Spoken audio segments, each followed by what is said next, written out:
What's up? What's happening, everybody? We're back. We're gonna do some roasts today.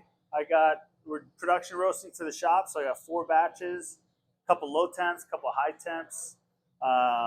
We're gonna start this first video. We're doing Burundi, and it's gonna be a low temp, nice, light, and bright. So let's go weigh out some coffee. I just got back from a trip to Australia, the Roast Summit. I got to hang out with like all these other roaster folks and traders and brokers and growers, which by the way, Australia grows coffee. Like, I don't know why I had zero clue that Australia grows coffee. Is like totally amazing. And you know, like I think there's my understanding is that it kind of has a bad reputation, which, okay, that's fine. A lot of places has bad coffee reputation. What was cool is that there's 2 growers who were at this summit who were Australian growers on farms, Australian farms. And dude, they were growing coffee and we're drinking it like freshly roasted by Equilibrium. Anna Cooper at Equilibrium, shout out. What's up, Ann? You're awesome. And she roasted these coffees. There's a wash coffee, a natural coffee, pulp natural, honey, all these different processing types from this Australian farm. And we got to there's one farm that's been around for a long time, and then one farm that's been around for a few years. Amazing, dude. Making real coffee in Australia. It made me totally jealous that we don't grow coffee here in the States. But anyways, down there, chatting with roasters and all these folks. And man, there's just like a ton of stuff on my mind from that trip. But honestly, man, I'm just so happy to be back home. So happy to like be back at the roaster, roasting away. So today is like the first Thursday shift that we're open to the public. And I got to roast some coffee for the opening. So here we go. Hopper's full. We got some Burundi up here. Doing 14 pounds of Burundi. And I'm going to start at a lower, my batch size is not too big, right? So I'm starting at a little bit of a lower environmental temperature to start with. And I'm going to push these things and open up the air pretty good. So ready, go. 378 start temp for the environment. I'm freeing my flame up here. So here you go, check this out. I'm gonna open up my airflow to like 40%. And I got my flame pegged at the top at the max, which is 6 inches of flame. And let's just watch these numbers here for a minute. Because this tells you a lot about your mass, okay? So what's the poundage of beans we got in this drum? How many pounds, what's that mass in relation to the drum size? Because that relation is directly correlated to the flames, how much strength you got in your flames in relation to your mass, and then your airflow. So these things we're considering all together. And this right here, it's turned around already before a minute. All right, so 1 minute in, 2:02, 3:56. We got to turn around. So like the environmental temperature has absorbed this mass, has moved enough air with enough flame to turn this whole thing around pretty quick. So versus like a 2-minute turnaround, that would be obviously twice as long. But I kind of think of like, let's just say 1:45 for a turnaround time on a roast is like pretty typical if it's a drum roaster. Like there's air, fluid bed roasters and stuff. Those are a little bit different. Drum roasters, you're looking at about 1:45. In my experience, is about turnaround time. So a minute is nice and fast. So what I'm thinking about now, like, so it's a low temp roast. I want it light and bright. It's Burundi, so I really like these like really nice flavors. I'm gonna bring them out. I've roasted a batch on here, like on YouTube, put it up here before. I think I did like 45 seconds, a minute long development. I think I'll stretch this one out beyond a minute. But everything has to do with with pushing energy. And so I'm in Australia, chatting with roasters, hearing Anne, who is a master roaster. She's chatting with people about her methods. I get to talk to other roasters. Um,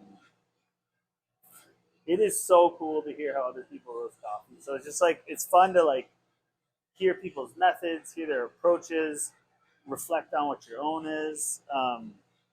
Something that I totally believe in, strongly, is that you got to roast and you have to document what you did, and then you got to go and you got to drink it. And if you roast and alter things, document what you altered, and then drink it, and you keep doing that, you begin to create a map in your own brain around what changes turn into what flavor or character differences within the cup. So, um, when I approach this batch today, I'm taking a little bit of stuff that Anne threw out there, which, her approach was to say, it doesn't matter how much coffee you have in your roaster. It doesn't matter what roaster you're on. What matters is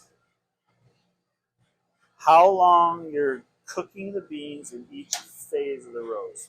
So we got 3 phases of a roast, and she's saying if you cook it for the same amount of time in each of the phases, you can change your mass, you can change your roasters, it's going to end up tasting the same.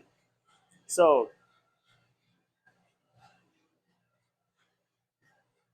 I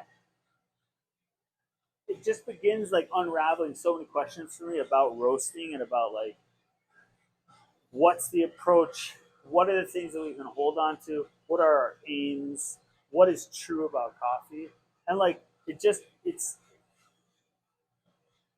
I understand coffee as being super complex, infinite variables, and it never is going to taste the same. That's just that's what I know about coffee. Now, we have for a long time been using, I don't know what I'd say is the commodity mindset, consistency being the end goal. So we're taking this coffee, this material that is so varied, and we're going to chop off variances, and then we're going to cook it in a method that then results in the same thing every time. When we have that goal of consistency from a super variable product and material, we are teaching ourselves skills and methods to go from variation to uniformity, variation to consistency. And how we do that as roasters, you'll see a lot. There's data roast, software, roast log software. You're collecting data. It's a time temperature graph, XY graph, um, which is fine. But then what we end up doing is trying to roast every batch the same. We take off variables don't make any changes to airflow. Just don't do it, because then we don't have to worry about any of those variables. Don't change the batch size, because then we don't have to worry about those variables. Follow your flame setting in order to copy your XY graph every single time. Okay, so all those variables. So then what's going to happen is the coffee is going to be, though each batch in this commodity mindset, in the having consistency and flavor, and that mindset is your goal, we know every batch is different. But we've taken enough variables down so that when we're having each particular batch, it's hey, these are close enough. We're in the ballpark here. Customers aren't going to know. We know it's a little different, but it's all good. It's good. It's close enough. Okay. Now, my standpoint is saying it is I agree. We are going to be close enough in consistency for customers to not notice within spec. It's different, but it's within spec. But the fact of the matter is every single one is different. So why am I going to apply my skill as a person behind the roaster, apply my brain, apply my effort, create tools and systems around taking away variability, taking away expression,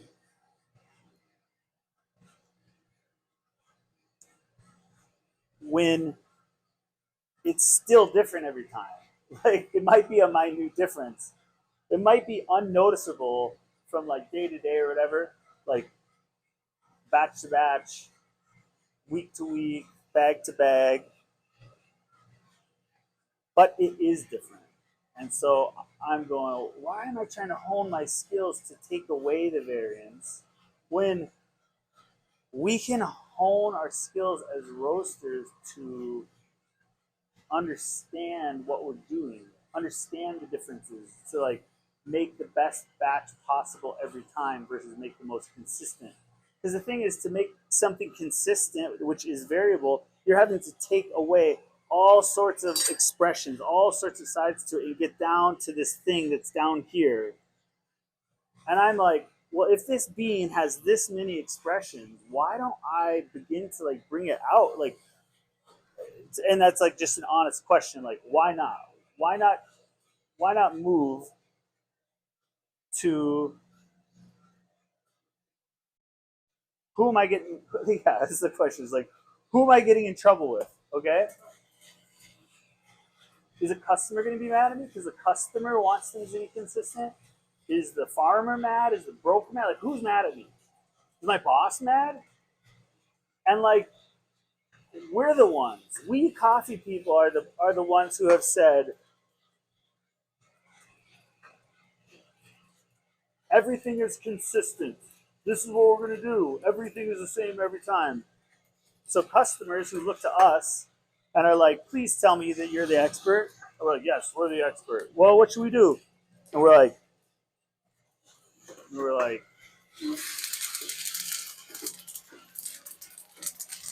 dang, dude, that is going to be a killer batch of Burundi. I know, it's cracking, it's crazy. Who is dropping beans when they're in their first crack? Why are you doing that, man? Like, it's just, it's again, it's that like 40 second, 50 second, 50 second development. The thing about natural process, I'm going to interrupt my own train of thought here. The thing about natural process coffees is when they begin to crack, is different from their washed counterpart. So I could have the coffee from the same farm and have one batch of it have gone through a wash process and one batch of it gone through natural process. And when I take those coffees with the same, age on it, same everything other than the process, and I go to roast it, the point in which the roast they crack and do their first crack is different. And so sometimes, like Ethiopian natural process that I have, the Asikana, that thing first crack is at like 366, when normally like a first crack is gonna be like 372. So it's like totally early. The Burundi, this thing hits first crack at like 381. Why? I don't know. Like, but that's like when the audible crack is going, and then I know, man, I don't want to take this coffee up into the low 400s. I want this thing to stay in the 390s. So what I end up doing is I try to add time to the roast. Like this roast is a 9:38 roast, so it's an under 10-minute roast. I added time in the beans development, not necessarily after first crack. I have enough time in my second phase, in the yellowing phase, the browning phase. The second phase of the roast has some time, and that's where I'm allowing that development to occur. So, but I'm telling you, man, this coffee, it's like, it wants like 45 seconds to a minute in its development, and you got to pop it out because you want those flavors. but it results in something that is very unique to all my other coffees. Where like, that Guatemala, hard bean Guatemala from San Marcos, like that thing has to be in here for 2 minutes in the development phase for it to be um, the for you to develop the flavors that are desirable. Okay, so I'm going to take the specifics of that, and we're going to go back to what I was saying about like how do we approach roasting as now. If I have something and I'm just trying to make stuff the same every time, how do you know what is the best version of this bean? Like, how do you know if I'm roasting it the same way every time? How do I know it's the best version? Only often, and this is so true, and people totally hear me out. If I'm roasting and I'm trying to do the same thing every time, am I going to learn about more expressions of the bean? No. Well, so how is it that as people roast as they go roasting a bean, roasters will adjust because they're trying to copy a batch and they screwed up. You changed the mass, you did something different, you didn't do the flame right, and then suddenly you're like, uh, I have this different batch from what the profile is. We should cup this. You cup it. You're sampling, you're tasting, you're brewing it up, drinking it next to the normal batch, and you're like, dude, that screwed up batch is way better than. We should start doing that screwed up profile. That is like so common. So then, the only adjustments that we're making as roasters through the lifetime of one lot of a bean is when there are screw ups. Okay, screw ups happen. Happy accidents. All right, screw ups happen. Every batch is different. Dude, so why are we trying to hold these things back? Why are we trying to do something that isn't to the nature of coffee? Coffee is unique. Coffee is totally one of a kind, every single thing. So why don't we make systems which are oriented towards our own individual growth as a coffee roaster, as the person operating the machine?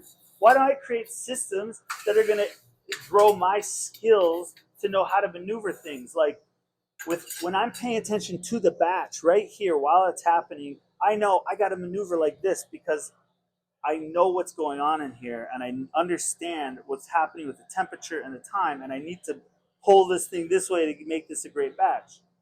But that's a 22-pound batch versus the same exact coffee trying to go to the same end temp, and there's a 12-pound batch.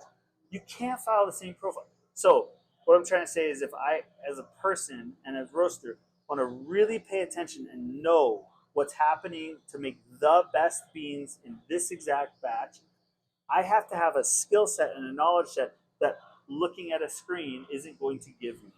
Because trying to make consistent coffee teaches me a skill set that just says hammer it down, squish it, and then when things get off course, I'm like, dude, I don't know what to do. I have no tools in order to guide this batch out of the mistake. Okay?